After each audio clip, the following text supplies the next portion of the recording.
Greetings and welcome everyone to Find Your Voice to Speak Up with Bonnie Low-Kramen. My name is Vickie Sokol Evans and I'm your moderator today.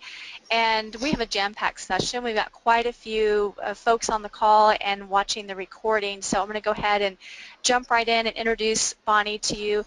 People are now calling Bonnie the assistant whisperer and the assistant expert, and they would be right. Bonnie Low-Kramen worked as the personal assistant to Oscar award-winning actress Olympia Dukakis for 25 years. She is recognized as one of the most respected leaders in the profession and is passionately committed to improving the workplace by supporting everyone in it, managers and assistants alike, to find their voice. Bonnie travels the world as a speaker and master trainer. She is a writer for Executive Secretary and Smart CEO magazines and is on the board of the New Jersey National Speakers Association. Bonnie is the author of the best-selling book, Be the Ultimate Assistant, A Celebrity Assistant's Secrets to Working with Any High-Powered Employer, and is a sought-after speaker and trainer throughout the world. I'm so fortunate to call her my colleague and dear friend and fellow co-host of the Be the Ultimate Assistant podcast. I will turn it over to the amazing Bonnie Low-Kramen. Thank you so much, Vickie, and thank you all for being here today. I know we've got people, friends, and colleagues from all over the world. I was up to 10 countries. I'm just overwhelmed and not very surprised, actually. I learned quite a bit in my work in 25 years working with Olympia Dukakis, and one of them is my awareness of the #1 challenge facing us in our workplace. It is a topic that has spurred literally hundreds of comments over the LinkedIn groups, and it is a subject that I get asked the most questions about, and it is this issue of speaking up, something that I've spoken with many of you about individually. The more I travel, the more clear I am about why this subject hits such a global nerve and why we have such a large turnout today from all over the world and why it is a part of every Ultimate Assistant training we do. This subject certainly hits a nerve with me, and I want to tell you why I care so much. First of all, it's personal. I struggled mightily for years to find my own voice, and I understand the challenge of it. At times, it still is. I know how it feels to be mute, to not know the words to say, to feel paralyzed when confronted with a bully or a difficult situation. And I also know about this personally, having stayed in an abusive relationship for far too many years until I mustered up the courage to say, enough. My own voice began with a whisper, and I'm living proof that really great things can happen when we take the risk to speak up. Many of you know that I write and speak about workplace bullying as it relates to this issue of speaking up. The fact is that everyone in the workplace, managers and staff alike, both need to do a better job communicating about many issues. Workplace bullying is just one of them. My goal for the webinar today is to pull the curtain back on all the things we are staying too quiet about and to talk about realistic strategies and solutions to change it. I know that that's why you're here. There will be time for Q&A at the end. I want you to be sure to write in your questions. Nothing is off limits. We're going to get to as many questions as possible. You're certainly welcome to email me afterwards if there's something important to you that we didn't get to. I hope you'll be sure to download the electronic handouts, which I created especially for this webinar, and I welcome your feedback about them. If you are part of a company that does not allow Dropbox for emails, for documents, then email me and I will make sure you get them another way. Okay, so we're going to move ahead. Ooh. Okay. Hey, Bon, real quick. So yeah, folks are asking about the handout. On the control panel, there should be a handout section, and it should allow you to download the handout. You won't need, will they need the handout during today's session? No. Okay. You will not need. They are supplemental to today's session because there's so much information about this topic, and I feel so passionately about it. I wanted to give you more information about this subject that I wouldn't have a chance to talk about. So I do want to get to the questions. Okay. So here I was in 2012. Thanks, Vic. I spoke at the Hayes Conference in London, and one of the other speakers that day asked the audience of 250 assistants this question: how many of you feel well managed? I was stunned when I saw only about 25 people raise their hands, and among them, only a few put up their hands enthusiastically. That was the beginning of my needing to understand why. What was going on here?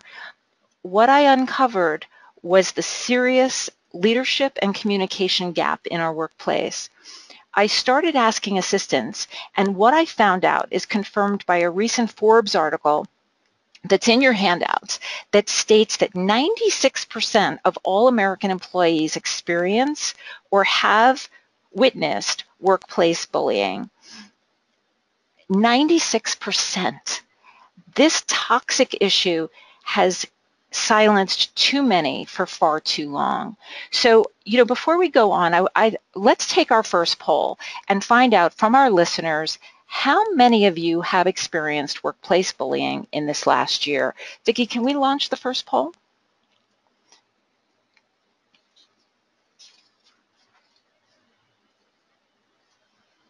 So, Bonnie, what would be examples of bullying situations? Yeah, so it could be it can be withholding information. It could be yelling, public humiliation, having something thrown at you, being ostracized, that kind of thing. So those are examples. By just a manager or by a coworker? Either one. Where most often bullying is happening from managers, but it is also happening between peers. Okay, so we've got about 80% voted. So okay. we give you about 10 more seconds to vote, and then we'll close the poll and we'll share out the results. Really curious. Okay, we'll go ahead and close the poll. There should be plenty of time, and then share out the results so you can see. Looks like 48%. Ah, okay. Thank you. Thanks so much. In my research, I discovered that one of the roots of this problem is the issue of speaking up, or rather the fear, the reluctance, the inability, the refusal, the sheer terror of speaking up when we know we should, but we still don't. All over the world, it really doesn't matter which city we've been in, I see too much fear, too much suffering in silence, too much leading by intimidation. And what I now know for sure is that silence is the enemy against workplace bullying and so many other issues in the workplace, like negotiating salary, asking for training, handling performance reviews. We must support one another to speak up, which is why we're all here. All of this has led to last year, I wrote an article for Glassdoor.com, and I called it 5 Ways to Tell You're a Bully and 5 Reasons to Stop Right Now. Now, as of last week, just on LinkedIn alone, the piece has been shared and read over 12,000 times, almost 13,000 times. To give you some perspective, and I write a lot, most of my articles are in the 500 range. So this tells you, I mean, this certainly told me that this is a very hot button.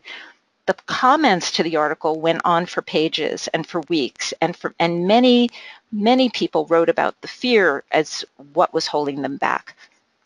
So for me, the big question becomes, when you're feeling all the feelings that come from bullying, like sadness, depression, anger, resentment, distraction, is it possible, when you feel like any of those things, is it possible to produce excellent work? I think we would all agree that that's a big, fat no. To me, that's the main reason right there why we must bring this problem into a bright light for both staff and managers. So here are a few photographs from my career. This slide could also be called The Many Hairstyles of Bonnie Low-Kramen. You may find this hard to believe, but when I first started working with Olympia in my 20s, I remember feeling so unsure of myself that my way of dealing with that was simply to not talk. I remember feeling that I needed to be perfect, and which of course I now know is not possible. And I didn't want to appear unprepared or not smart. And I would often worry that if I made a big enough mistake, that I would be fired. Looking back, I realized that this was illogical and irrational thinking, but at the time, I absolutely believed it. Thank goodness Olympia saw something in me that even I didn't see, and she was very encouraging, and she joked later that, you know, after a couple of months that she couldn't shut me up. But it really took some time. I remember having fear around talking about money, salary, asking for vacation time, addressing problems with coworkers, so many issues, so much unnecessary worrying and fear. And I now recognize how common and rampant all of this worrying and fear is. I've come a long way from my 20s, and I now know so much more, especially in the last 3 years traveling the world with Vickie and speaking with assistants from over 40 countries at last count. I know now that my experience of intentionally staying quiet is true for many assistants and managers, by the way, and not only for those in their 20s. Here's a story of when I really got what is going on. I want to tell you about Heather. It's not her real name. Heather was the assistant to a COO and a 20-year professional EA, and she hired me to come to her company to do a training. I truly respected and admired Heather and all she had accomplished in her career. You know, she really, was a very senior EA. In the weeks before the event we were doing together, we were talking on the phone one day, and I could tell that something was bothering her. And I said, what's going on? And she told me about an issue that she had with a fellow EA who she knew pretty well, and who was supporting her own manager and creating a travel itinerary for an upcoming trip. Now, Heather saw that how the EA was organizing the trip was going to cause a problem for the executive, who she knew really well. But she really was having a hard time thinking about talking to her fellow EA about what she saw as the problem. Now, so she didn't say anything. And as she predicted, her colleague ended up getting in pretty serious trouble with her executive. Now, I was really surprised that Heather was so conflicted about whether to speak up or not. And when I asked her about it, she said, well, Bonnie, I don't want her to feel like I'm stepping on her toes, or that I think I'm smarter than her. And I said, well, but you see something. And she said, well, yes, but I still can't do it. And then I asked her, and this is the scary part, I asked Heather, if you were faced with this situation again, would you still stay quiet? And she said yes. And that's the day that I knew I had to tackle this issue openly with assistants all over the world. That even with all of Heather's experience and seniority, she was still too afraid to say to her colleague, I see what you're working on, and I have some feedback for you. Can I share what I see? She was honest with me, to her credit, but she still said that she would not say something, and that's what needs to change. I think that we need to help one another in a more open way. Fast forward to our student Brenda Rogers of Dallas, and that is her real name. She's been to our Ultimate Assistant workshops, and we've known Brenda for several years. Brenda's story keeps getting better and better, and she generously gives me permission to share her story with you because her attitude is that if her experience can help others, she is delighted. Brenda also has over 20 years experience as an EA, and for the last 7 years, she's been the assistant to a CEO of a large company, and they have a great relationship, so it's all good. All except for the fact that when we first met Brenda, she shared with me that she has struggled for years with speaking up, and she's been really working very hard to change it. Recently, her CEO started to do speaking engagements, but he was going alone on them, and things would often go wrong. For example, he would sometimes lose track of time and almost miss flights. Brenda was telling me all this, and she said, you know, Bonnie, I love to travel, and in fact, my CEO has a pretty complicated trip to Italy coming up, and I think it would be awesome for me to go with him on these trips. I could make sure it would all go smoothly, and I know he would never miss a flight. And I said, well, Brenda, why don't you say something? Why don't you just pick your moment and have a conversation? And she said, well, I don't know. If he wanted me to go, wouldn't he ask me? So you probably have guessed what happened. She chose her moment and pitched the idea, and the CEO's response was, wow, Brenda, what a great idea. I never thought of it. Would you really want to go? The bad news is that she didn't ask in time to go on the fabulous Italy trip, which she's still kicking herself for. The good news is, though, that they're now traveling together on the subsequent trips, and both of them are really happy, all because Brenda found her voice. Now, just a couple of days ago, when I reminded her I was going to be telling you all this story, she sent me this email, and this is something that happened even more recently, that same CEO asked her to move from Dallas to Atlanta because that's where he was going to be located now. And this is what she wrote. She said, I said no because of my family obligations, but I spoke up and suggested that I be his virtual assistant. After I talked to him about the way it could work, he loved the idea. Now I have the best job in the world and the best manager in the world because I spoke up. So, you know, every time I hear from Brenda, she's telling me something new about, you know, how she spoke up to either her manager or a coworker, and it's just fabulous. So here's another quick one for you. One of our students from New York City loved her job, but she was totally stressed out about her schedule because of the trains. Her hours required that she start every day at 8 a.m., which meant taking a train that caused a lot of problem in her household with childcare, etc. And she thought if only she could start at 8:30, just 30 minutes later, it would make her whole life so much better. So after 6 months of stressing out and worrying and fretting over this and you know, really killing herself to make these trains, she finally mustered up the nerve to ask her manager about it. He heard the issue, and his response was, is that all? Is that the only thing you were worried about? Of course, do it. Start tomorrow. You have to know, our student vowed to never let that happen again, where she would stop herself from asking. You know, and when I heard that it took her 6 months to do that, it's such wasted time. And perhaps, you know, I'm sharing these stories with you because perhaps you can relate to worrying needlessly over something that turns out to be nothing. I certainly can. My goal is to support you to reduce the worrying time.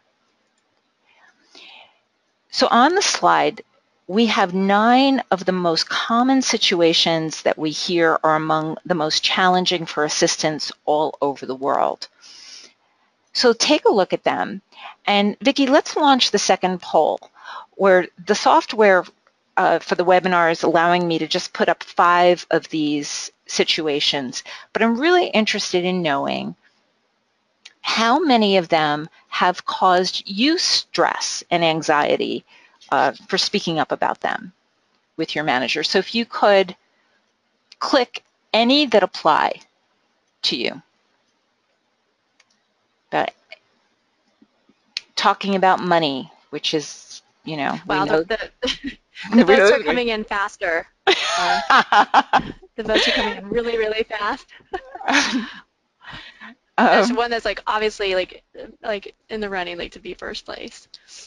Okay. We've got nearly 75% voted, but it's increasing quickly. I wish I could have put all 9 on the screen, but you know, I've been coaching assistants for several years now, and these are the hot buttons that I'm talking about all the time.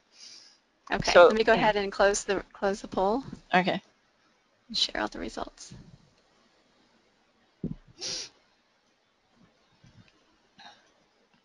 Oh, okay.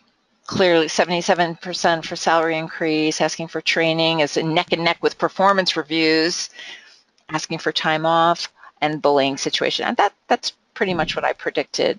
But I think it's so important for us all to see, you know, maybe part of the message here is you are so not alone. You are not alone. There's a reason why you're all here, and that these, you know, we haven't gotten training. I certainly didn't, you know, before I worked with Olympia. She taught me so much about how to find the words. One of the reasons why there is so much suffering and silence going on around the world, and that is because we're struggling for the words to say.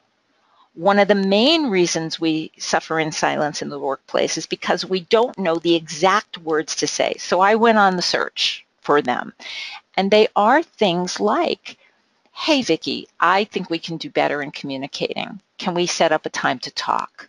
Or, you know, Dawn, I know we've got some difficulties. Can we try to resolve them? Rensky, I see that something's bothering you. Can I help?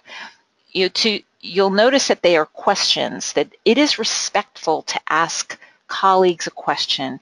Can we talk? Can we figure this out? That it is a collaboration. It's you know, with 2 people, everybody participates in these communications issues.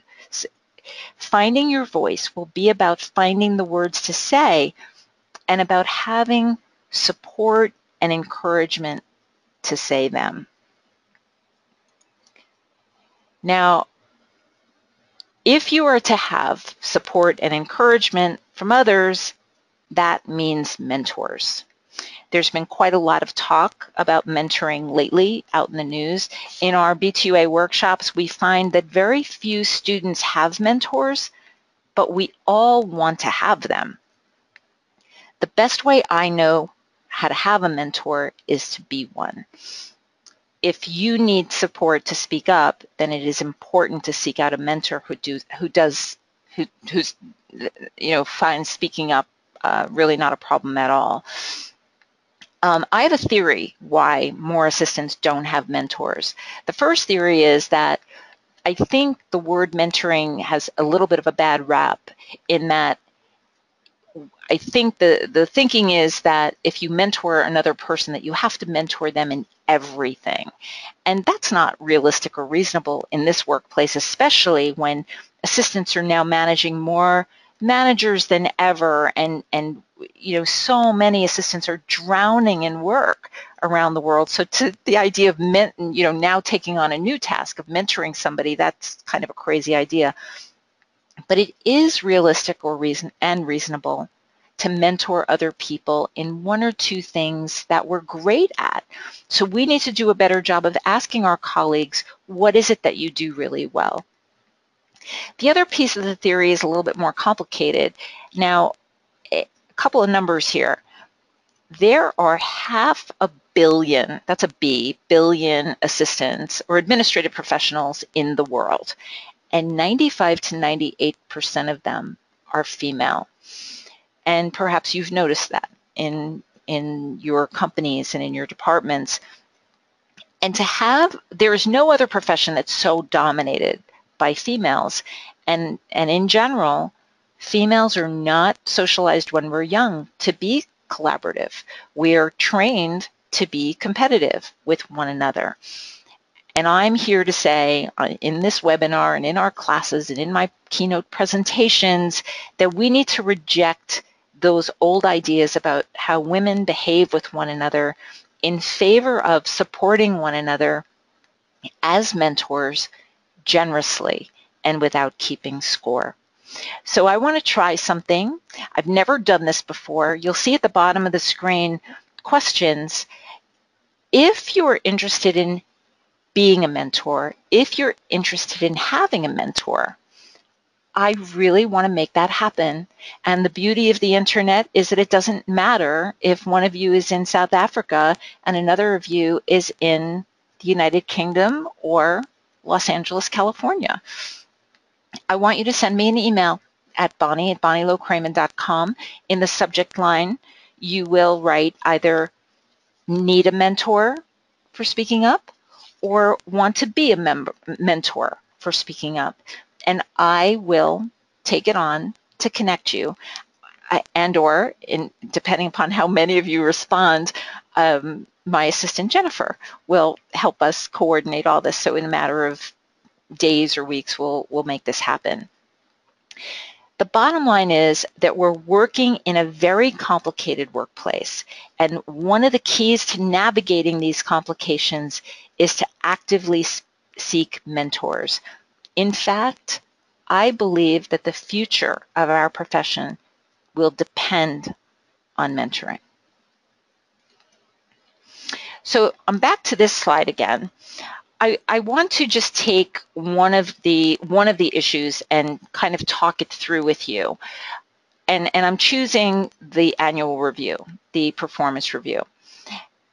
It's an example of an issue that causes a lot of stress for all staff, not only assistants.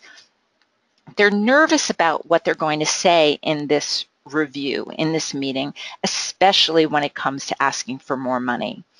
Here are a few things to think about for this very important two-way conversation. And it should be a two-way conversation, and it requires preparation. So first, throughout the year, document your achievements so that you don't have to struggle to remember all the awesome things you did to save time and money. Many assistants resist doing this because somehow it feels wrong to toot your own horn, and it feels like bragging. And actually, I'm supporting you to resist this, that you're actually helping your manager with the review if you can come up with fact-based information. Secondly, come prepared to the meeting with a beautifully formatted document that you have learned from Vickie Evans' fabulous word training. Putting all of this information in writing communicates the seriousness with which you are taking this process. If your job description has changed radically, which so many people tell me is the case, that the job they're doing now is very different than what they were hired to do, you might find it very useful in this document to include your original job description alongside your current one so that your manager can review both. And by the way, I'm a big fan of job descriptions that are signed by both the manager and the staffer at the bottom as a starting point, not to put it in stone, but as a starting point, a document that you can go back to when issues arise, because it's not a matter of if, it's a matter of when issues are going to arise between managers and staff. Next, you might also want to create a bulleted list of projects that you're currently working on in the months ahead. And this document you can send ahead of the meeting, which will help you speak up about the work that you're doing with your manager. You might even, at the very end, include a page where you propose a new salary for yourself that is justified by all the documentation in the previous pages. Now, I can tell you that this strategy has absolutely worked. And if you're interested, I just kind of summed it up here. There's more to it than that, but I'm happy to support you to make that happen for yourself. Because the fact is, around the world, many assistants are underpaid. We know about the wage gap. women are making 78 cents for every dollar a man makes, and we definitely need to do a better job in negotiating for ourselves. So what do? How do you do it? No matter which of the 9 situations you're facing, here are some ways to approach it. Very important to keep your cool and be calm, not emotional. Because the problem with being emotional is that it's very easy to dismiss you. You are taken much more seriously when you are cool and calm. You want to document everything, because when you're nervous and have anxiety, it's easy to forget, so it's great to have notes for yourself. It's very important to stay fact-based, state the problem, be specific. When you're prepping for a meeting, whether it's your annual review or a tough conversation, practice saying the words out loud. Literally say them in your car, in front of the mirror, in the shower. It doesn't matter where. It's very important. I call it wrapping my mouth around the words so that they lose impact. They become much more familiar for you. You want to get a person alone, no public humiliation. That changes the whole dynamic. It's helpful to go to a neutral location, not your office, not their office. Go out to, the cafeteria, a local coffee shop. It helps the dynamic between you. Critical to be direct, honest, and detailed. It's fine to apologize for the difficulty, but please do not take blame for things that are not your fault. And then lastly, you want to explain options and your plan to resolve the problem. That here's what I see as the issue, and these are possible solutions for it. Can we talk about it? We're in this thing together. It's a spirit of collaboration. Okay, moving on. I often refer to the elephant in the room, and you know what I mean by that. The thing we all know is there, but nobody wants to talk about it because it's messy and complicated and can make us feel uncomfortable. We need to do it anyway. I can't tell you how many stories I have of assistants who contact me for help to find a new job because they're quitting their job because of a bullying situation between themselves and a manager or between themselves and a coworker. And here's the thing that gets me. They're quitting before they ever even have one conversation with the person they're having the problem with. To me, that's a lose-lose-lose situation. The assistant is leaving a potentially good job. The manager is losing a valuable employee, and the company is losing an important staffer who is very costly to replace. The revolving door of staff costs companies millions of dollars. The average cost to replace a staffer is 50% of that staffer's salary, annual salary. Assistants will say to me, Bonnie, I can't speak up. I'm afraid of losing my job. I say back that if you keep staying quiet, I'm afraid you're going to lose you.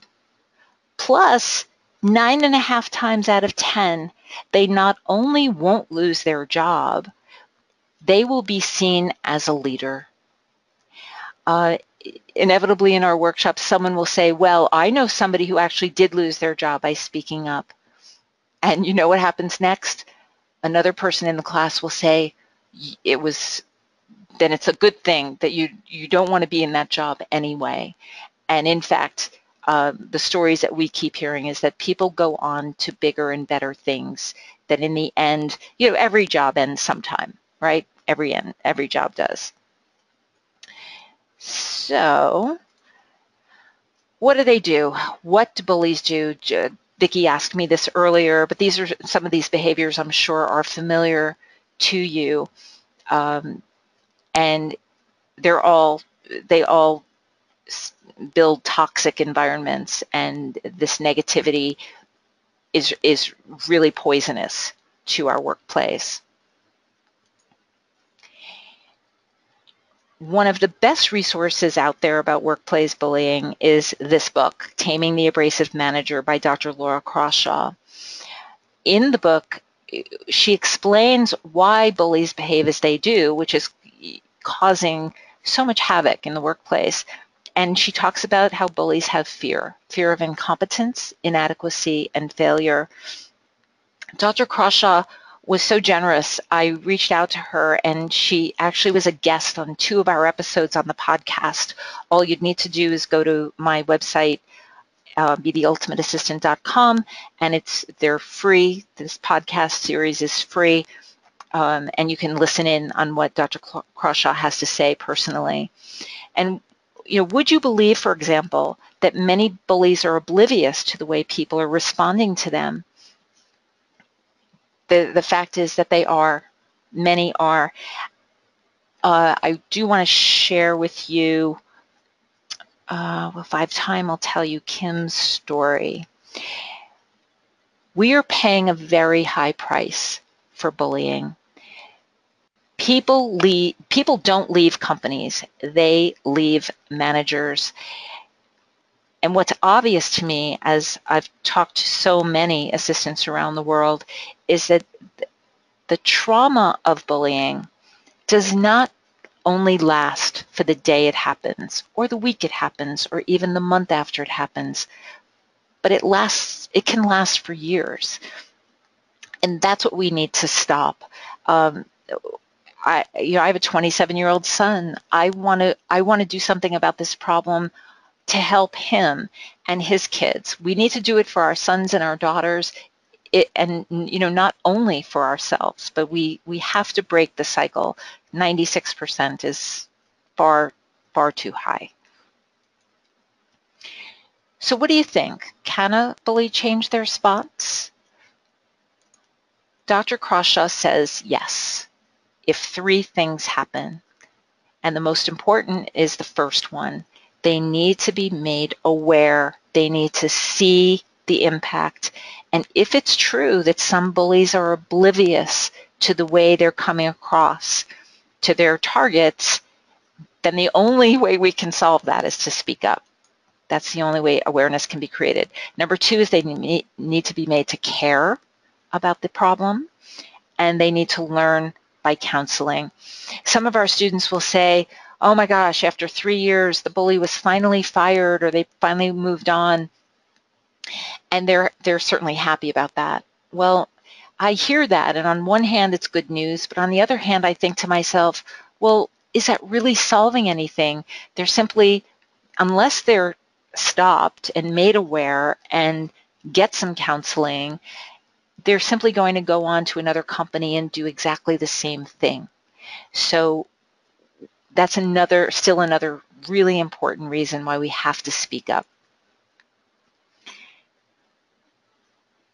Bullying cannot exist in a climate of respect. Everyone in the workplace has an obligation to speak up, to support our leaders, to see the value in creating respectful, positive environments, not because it's nice to do, but because it's the right thing to do and a very smart business decision. There are many benefits of speaking up, and it's visible. We have seen what happens. Brenda is a new person. We have so many examples of, and some of you are on this call right now, and I know who you are, that self-respect, self-esteem, self-confidence, the benefits of speaking up are great. I've experienced it myself. Vickie has experienced it, and I'm happy to tell you that we know so many success stories. And if you want to know more, then I invite you to connect with me and we can talk about it. You don't get if you don't ask. I learned this one the hard way. We simply cannot assume that others know what is on our minds. In this workplace of 2015 that is 24/7 and moving at the speed of light and instant access, The only way others will really know what's on our minds is if we tell them.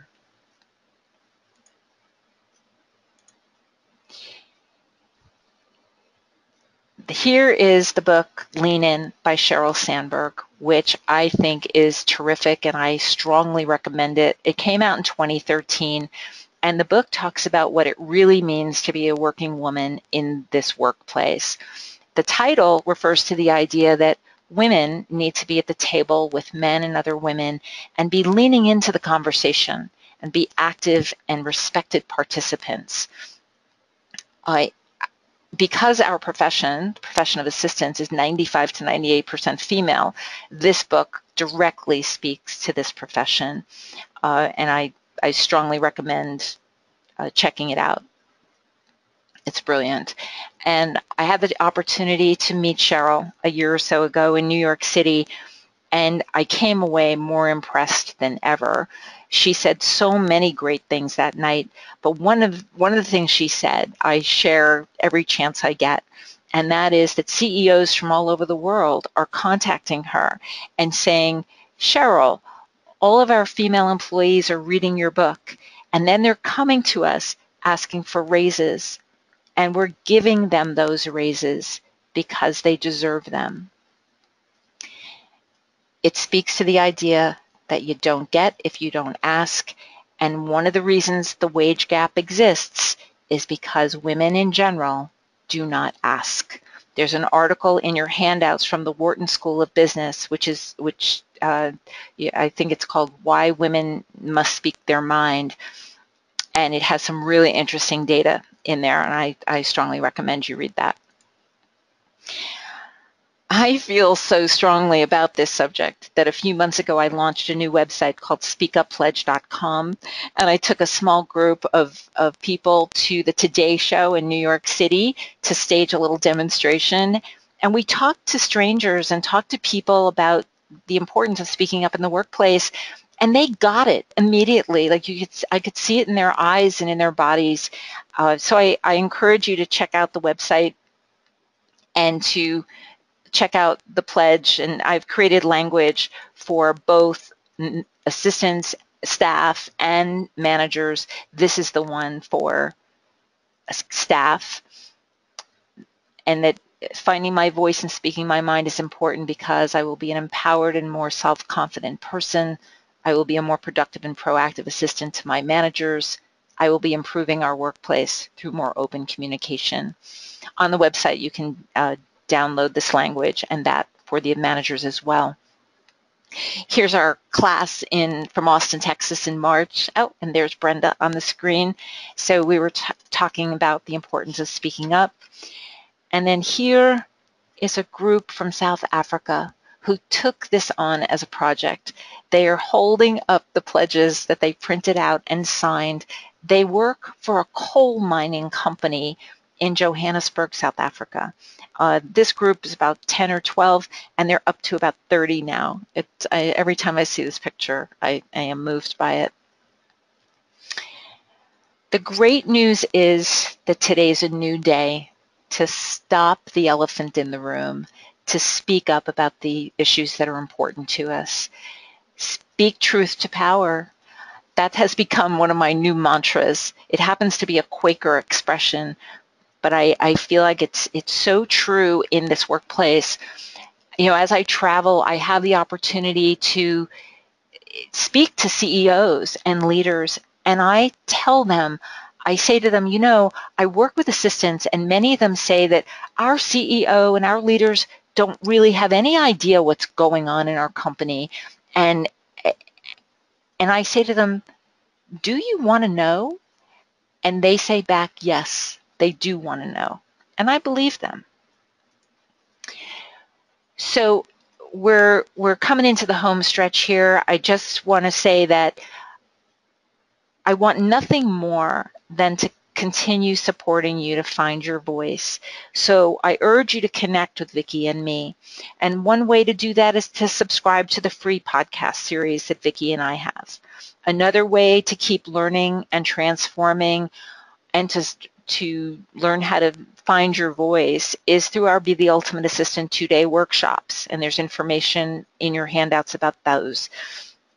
And we're happy to customize training for your company where we speak about these exact things as well.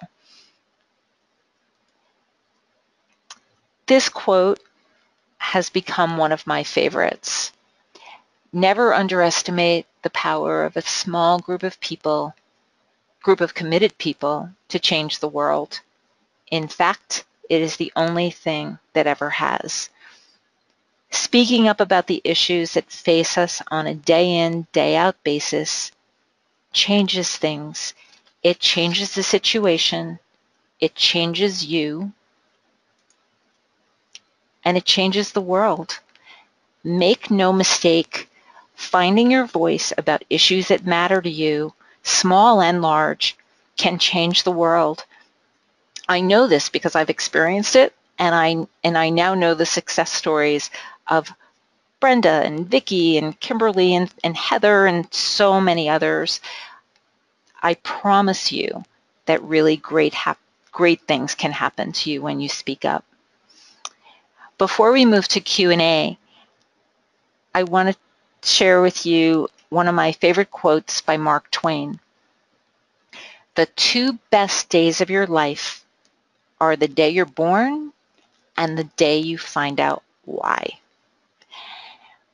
There's a reason each of you registered for this webinar, and I'm rooting you on to realize your why every single day by finding your voice to speak up. I want to thank you for being here, and I hope you learned a thing or two that you can use immediately in your work. And I would love to take your questions and your comments and tell me what you think. Say what's on your mind. Speak up. This is great. This is great, Bonnie. We've got lots of questions for you. Okay. Let me get a few administrative answers to you. I know that some of the slides are cutting off at the bottom.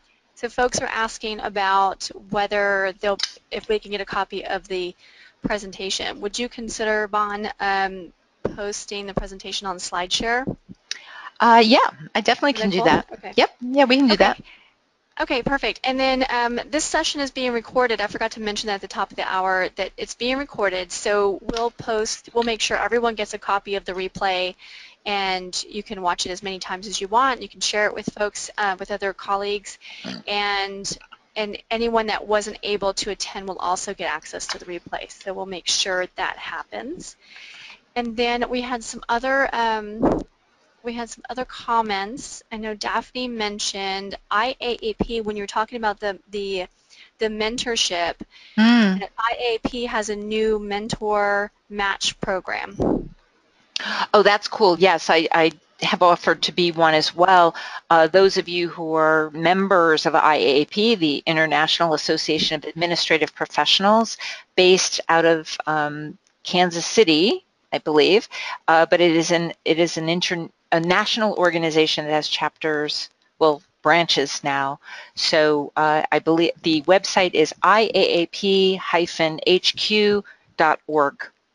So you can check that out.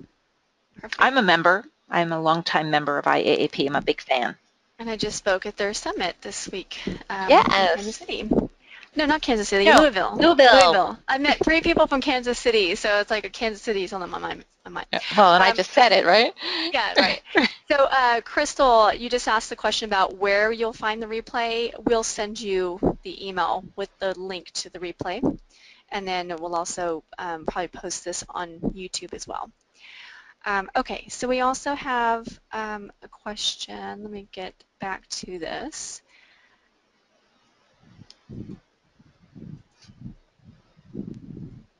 Yeah, I'm not sure why this slide was cutting off at the bottom. I've never seen that, but I wanted to ask it. I've already lost the question. Okay. Here we go. So Pam was asking, what if you continue to ask and submit a request and are denied each year denied the request, and specifically speaking, request to attend major conferences similar to IAAP, or even just IAP Tech Conference, or even B2A, to learn advanced skills and opportunities to advance, soft skills and hard skills. So if you're asking each year and you are speaking up and requesting that support, Right. what is your best advice? My best advice is to reveal how much the workplace has changed. It is about making the business case. They want to managers seem to want to know the ROI, the return on investment. And we through B2A, I can offer you a business case for our training. Vickie, I know you have one for your technology training. It's a crazy idea. What I can tell you is that the companies that are investing in the training for their administrative staffs are the ones that are the most successful. And there are many articles that say that it is even more important than money. It is a perk, it is a benefit that is most desired among assistants. One comment I would have for you is to put some justification in writing, which you probably have done. And I don't know if it's HR or your direct executive, but the writing may be on the wall that it's time to move on. Maybe it's not in the company culture.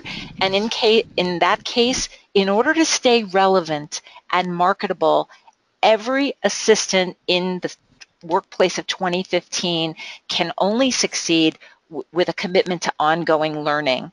Ideally, the companies will be investing and paying for it, but until they all do, I think assistants need to take it on themselves. And it's that important. Investing in your own professional development is that important.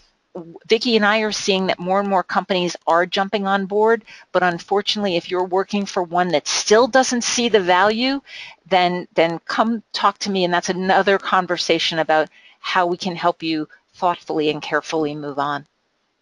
Absolutely. There's also networking opportunities, because even with our workshop as well as these major conferences, you're networking with assistants and your colleagues from other companies similar to your company, and you're able to understand what's trending worldwide or internationally or your region, and get solutions to situations you may be facing. So think about some of the challenges that you're currently working through, and within 3 months, 6 months, a year from now, and attending conferences and networking with your colleagues can help you resolve some of those challenges. Yeah, this may be a case of where you know better. In our workshops, we talk about how assistants often know better than their managers about what they need.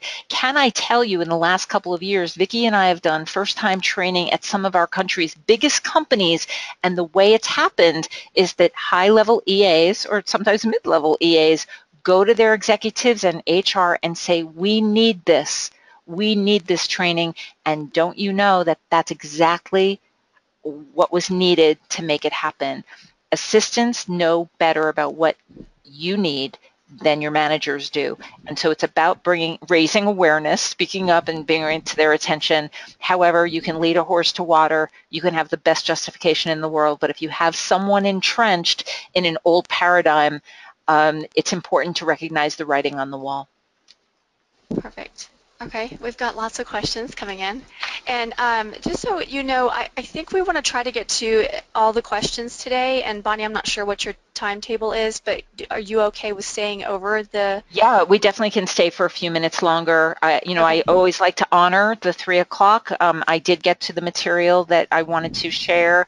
But if you can hang in there with us, we have a lot of folks on the line.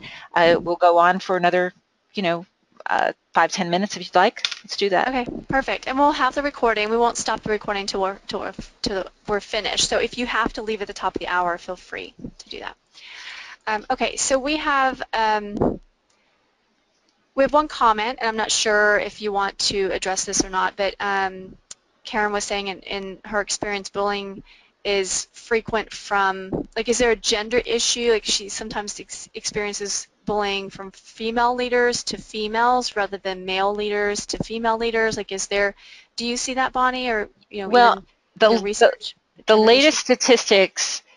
latest statistics are that male leaders, their targets are primarily females, and that female leaders, their targets are mainly females because that's what the majority of the staffers are. So in both cases, females are the primary targets of bullying, and we are having more and more female leaders. It's still primarily men doing the bullying. Okay, perfect. No, it's not perfect, but thank Yeah. you. No, it's far from perfect, but we're taking some good steps today, that's for sure. It's definitely good information. Jennifer is asking, at the end of most job descriptions for the assistant, there's typically a bullet at the end that says, and other duties as required or as deemed necessary by the manager, which makes it difficult during performance evaluations and salary discussions. What's the best way to handle this during both interviews and annual performance reviews?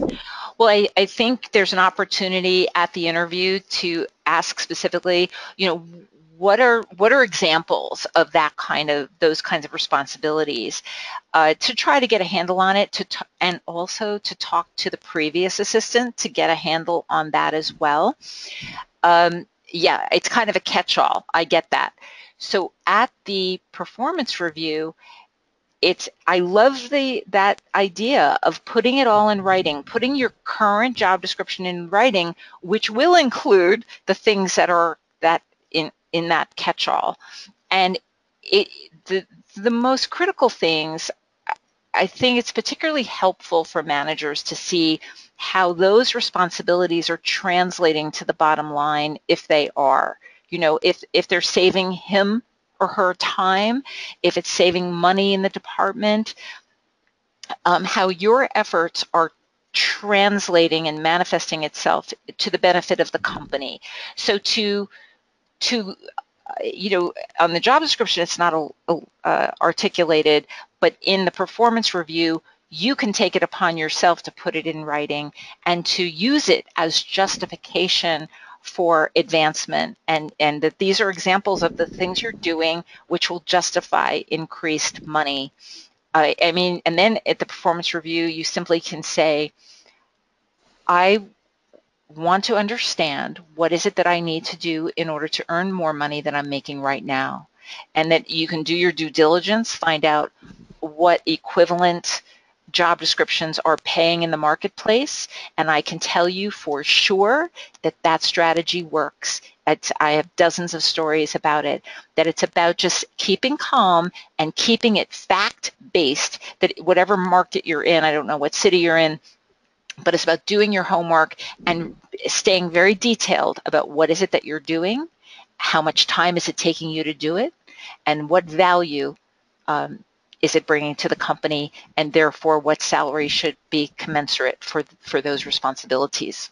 I hope that helps. Yeah, I mean, there's my favorite job description actually comes from Dave Ramsey Solutions out of Nashville, and they have what's called Key Results Area, or KRAs. And you can research Dave Ramsey, KRA, and it shows you how they write out their job descriptions. And anytime there's an issue, an employee issue, they always refer back to the KRA. So if there's a misunderstanding of what needs to be done, and those are really thought out. But related to that, Rachel said, real quick, she said, I just emailed Brenda Rogers to tell her that Bonnie was telling her story because she had met Brenda at a conference. She says hello.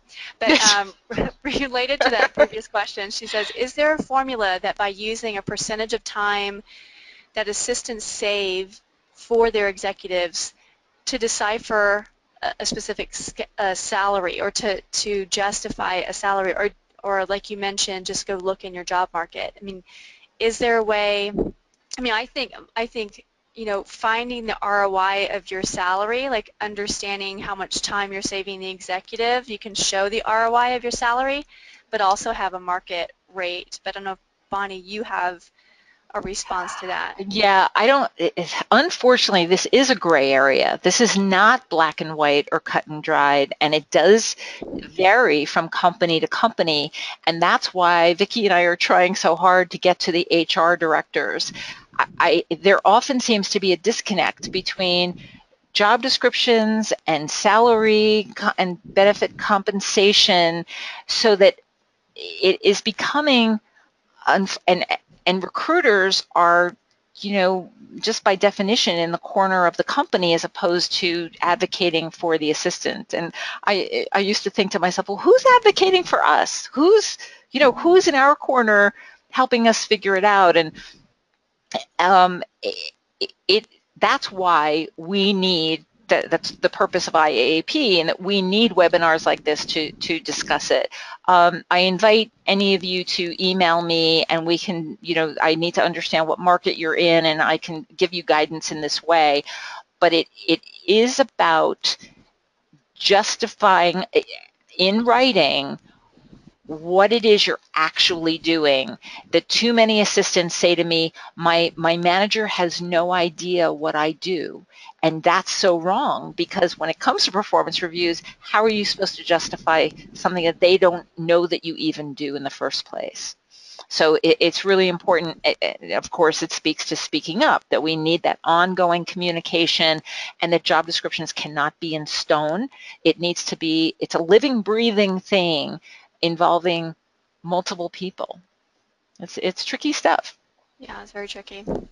I've got two people asking kind of questions that are in line with each other. So Jamie and Jacqueline, so what about the retaliation from speaking up? I know many fear retaliation, thus make the decision not to speak up. If your manager is known for putting up a fight to shut down any negative feedback, it's quite a balance. And then Jacqueline's adding, how do you reply to a comment like, be the bigger person, or you're such an easygoing person, so ... Yeah. Yeah, the whole thing about retaliation, the relationship issues in the workplace is the X factor. And that's why when people say, oh, it's so easy to be an assistant, that tells me they so don't understand. What I can tell you is that classic bully behavior is that when you go up one-on-one alone to a person who is speaking in a way that you don't want them to talk to you, like to go up to them and say, excuse me, I need 5 minutes, to look them straight in the eye and say, you cannot talk to me like that, that we are colleagues, we need to respect one another, and we need to find a new way to speak with one another. Most times bullies will back down, and they do not expect that from us to say that back to them. It is about saying this is a place of work, and we need to be respectful to one another. And I believe that we can do a better job right from the first interview about, share with me the culture here, and what is your style of management? And that will tell you right there the kind of person you're dealing with. But in the moment, people respond in different ways to stress and anxiety, and sometimes they act out. And so therefore, it is about getting someone alone and saying, is something bothering you? Did I hear you correctly right then? Sometimes if you mirror back to them what they just said, did I understand that you just said that I'm stupid? Like that. Here's the thing also, that if a manager is bullying one person, chances are they're bullying more than one person. And that's why it's the most important thing is to not isolate and stay alone in the problem. It would be helpful to understand if other people can be, there's strength in numbers. So 3 people writing an email or a letter to HR that is signed and saying, we are having this problem with this manager, is much stronger than just one-on-one feedback. So Laura Crawshaw's book is fantastic with advice in this way, and I urge you to read it. But it is not okay to have words like retaliation and fighting in the workplace. It's not productive. Hope that helps. Yes. So we have so many questions, Bon. I'm trying to I'm trying to get some new questions in here. So let me find the one. What is your advice on how to best move on from a traumatic experience from bullying? It doesn't end once you leave the company, and I agree with that. I'm still traumatized by what happened 7 years ago to me, and it's every time you have these conversations, these webinars, these sessions, it's like, oh, I'm reliving it. Okay, this is so cool that you asked that. I get Time magazine, and I, this webinar is going to go on for months and months, but what's the date? Oh my gosh. There's a phenomenon called post-traumatic growth, and it is so true that the trauma of bullying goes on and on and on. I'm a big fan of therapy. I love my psychologist friends, and I think that sometimes we need professional help. Sometimes we need the help. We definitely need help from our mentors and colleagues and peers who totally understand what we're going through. But the phenomenon of post-traumatic growth is the idea that line from Steel Magnolias, Olympia's film, that which doesn't kill us can make us stronger. It can be an attitude. I know for myself, it has taken years, but the work that Vickie and I are doing now out in the world with assistants and turning negative into positive, that to have experienced bullying, it gives me a perspective and a way to relate to all of you out there who have experienced it as well. So it's kind of this unfortunate club, right? But we can support one another to move on to a better circumstance, which is what I feel like I've chosen to do, and that I'm using it for good. Use the negativity. We need, there's a saying that the best revenge is living well, and Olympia used to say, this is not a rehearsal, that time is wasting, and that's why that story about how that one assistant fretted for 6 months over something that ended up being so nothing. We cannot waste time. We're here. We're in this together, and I want so much to support each of you to be able to move on from these negative situations where I think to myself, that those bullies, they need to wake up and be them every single day. At least you get to wake up and be you, So I'll reach out to me. I certainly would urge you to get whatever help you're going to need to process what happened, to look it square in the face, and then let's figure out together ways so that it hopefully will never happen again. Yeah, Bonnie really means that when she says reach out to her. So definitely reach out to her. She can help you. So I've got a couple more questions. You also mentioned you might talk about Kim's story. So how are we doing time-wise? We have several more questions we may have time to answer. So I'm trying to figure out if we could maybe record just a follow-up where you repeat the question and then respond. In a recording, we can post it along with this. Well, let's shoot out one more question, Vic, and then I'm going to tell Kim's story, and then we're going to wrap up. And then people, I invite you to follow up with your question to me, and I will answer it. It may not come to you tomorrow, but I promise you that I will answer it. Okay, I've got one comment and then a question. So Go one ahead. comment was from Sharon. Sharon says, Bonnie's suggestion about putting things in writing and providing documentation to support what you're asking for really works. I did it and received an increase and now have funds budgeted for ongoing training for herself. Woohoo! Yeah, so that's great.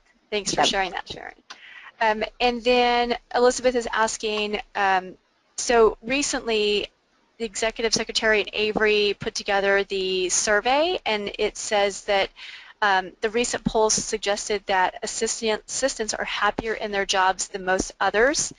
So how does the issue of bullying and poor management communication jive with those findings? If you're Yeah. asking an audience and a certain percentage raises their hand Yep. saying that they're not well managed, and then yet a survey comes out saying that they're happier than ever. Yeah, I read that. I read those survey results, and I have to say, Elizabeth, I was a little surprised myself. So I don't know quite how to explain it, but what I do know with certainty are the emails I get on a daily basis and the attendance at this webinar and what Vickie and I hear at every single workshop we do. Right, Vic? Right. Yep. So I don't quite know what to say about that. I found the general survey results really interesting, so check out Executive Secretary Live for that, the magazine, Executive Secretary Magazine. I want to share with you Kim's story from one of our workshops. This is pretty powerful stuff. Kim is also a very seasoned assistant. She she's no longer working for her, a female CEO, and every Monday they would have a staff meeting, about 15 people in a room together, and every Monday, pretty much for 2 years, the CEO manager would humiliate Kim. She would say, wow, what a stupid thing for you to say or do, and throw a file down and generally act out.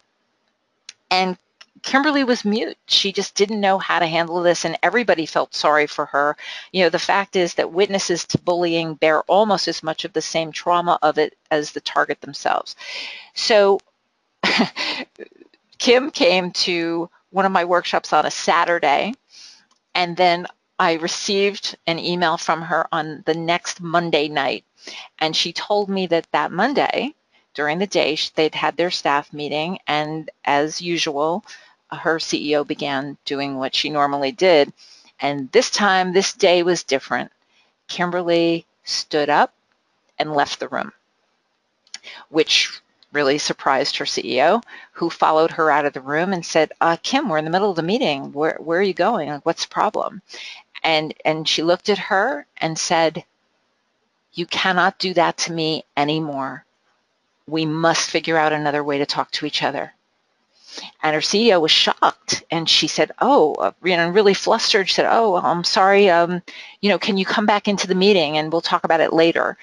And so Kimberly did do that. She wrote me that she said that if she had started in again, she was fully prepared to stand up and leave the room again.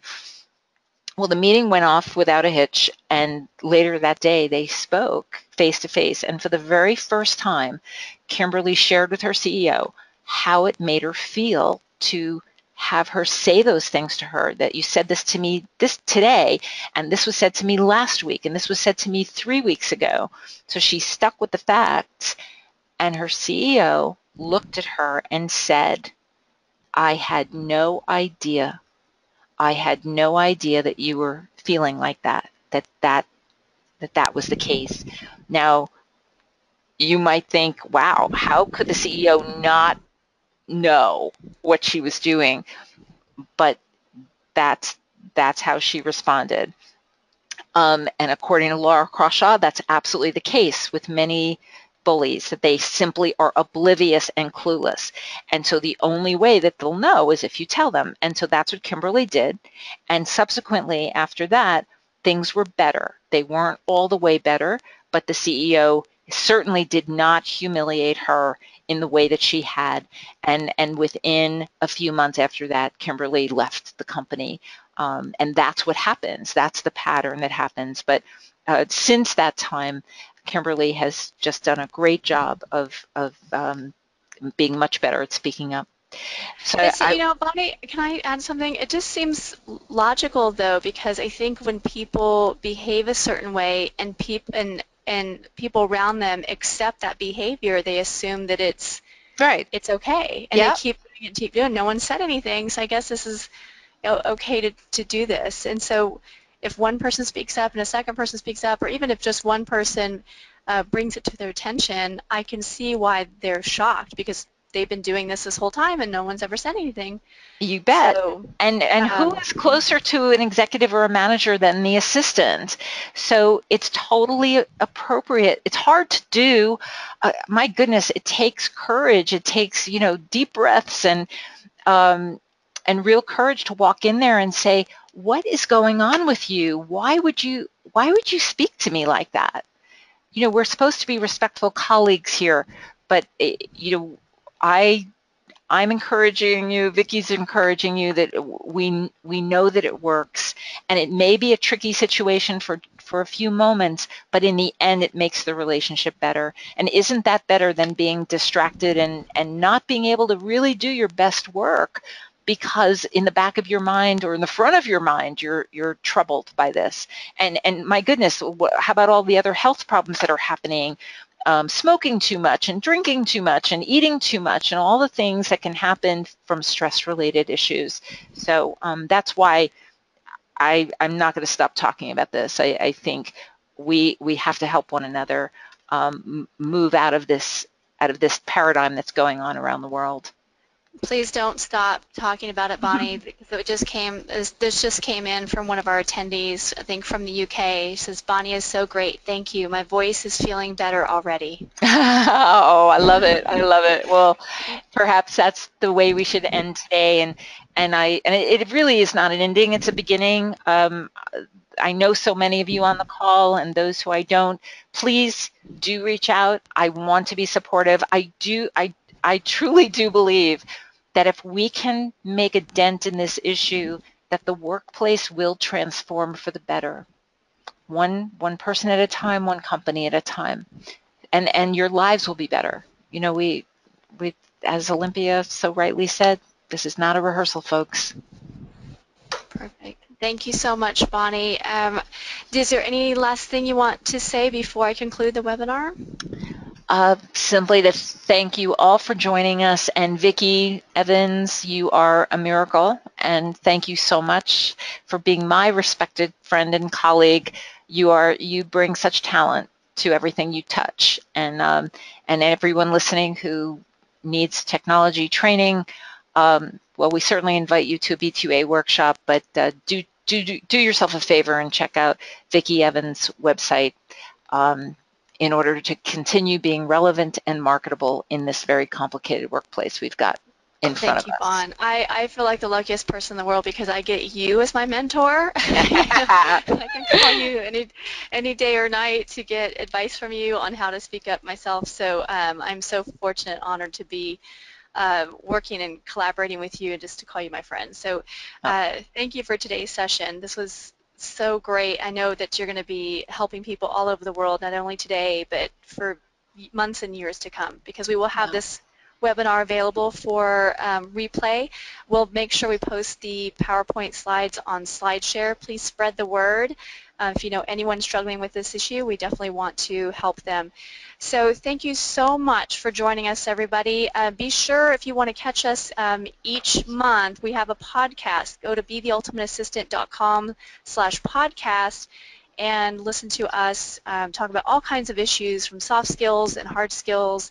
We're so honored that we're going to be recording a podcast episode with Simon Sinek, one of our heroes, and his assistant tomorrow. So be sure to check that out if you're listening to the replay, because we'll have that posted very soon. Thank you, everyone, for joining us today. This concludes today's session. You may now disconnect from the call. Bye. Bye.